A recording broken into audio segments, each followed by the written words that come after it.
The woman was about to be eaten by the alligator. She clung desperately to the pipe covered in glass. Her boyfriend made a commotion nearby, trying to attract the alligator's attention, but it didn't do any good. Anna was about to give up. Nick picked up something from the ground and threw it with all his might at the alligator. The alligator was successfully provoked. It immediately turned and crawled toward the man. Nick panicked and quickly grabbed a chair to block its path, but he accidentally fell over. He endured the pain and scrambled to his feet, but the alligator was already right in front of him.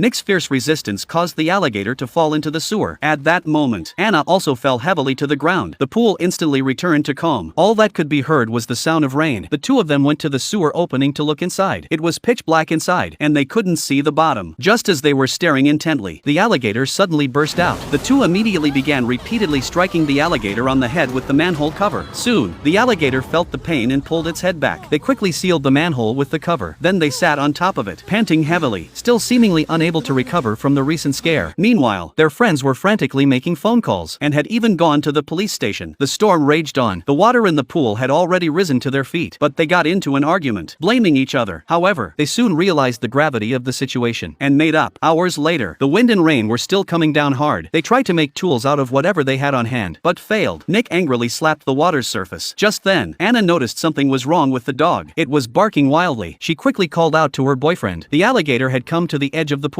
The two were utterly shocked. It looked like the alligator had come to take revenge on them, but it didn't rush into the water. Instead, it devoured their pet dog. Anna was frantic. She could only watch as the crocodile slowly moved toward the dog. They tried to coax the dog down. Anna stood on top of Nick, so the dog could jump down from above. The dog was smart and obeyed Anna's command, but unfortunately, it was tied up with a leash. Anna frantically untied the leash, but suddenly the crocodile snatched the dog away. Anna fell into the water, but in the end, she couldn't save the dog. The crocodile quickly devoured the dog. Nick held Anna's head so she wouldn't look back. She lost control of her emotions instantly and began to sob uncontrollably. Then it slowly crawled to the edge of the pool and jumped in without hesitation. The two could only watch helplessly, but the crocodile didn't swim toward them. It seemed to have already eaten its fill. It floated on the water's surface, resting. Nick told Anna that since the crocodile was able to return here, it meant there was an escape route through the sewer. Nick told Anna to go out and find help, while he stayed behind to distract the crocodile. He then took out a lighter, so Anna could illuminate the pitch-black sewer. Anna said goodbye to Nick and made her way to the manhole cover. She quickly pried loose the bolts and opened the cover, then quietly slipped inside. Meanwhile, Nick watched the crocodile's movements from the water's surface. Once inside the sewer, Anna successfully lit the lighter. The cramped, enclosed pipe was suffocating. She soon found an exit, but it was firmly sealed shut. She had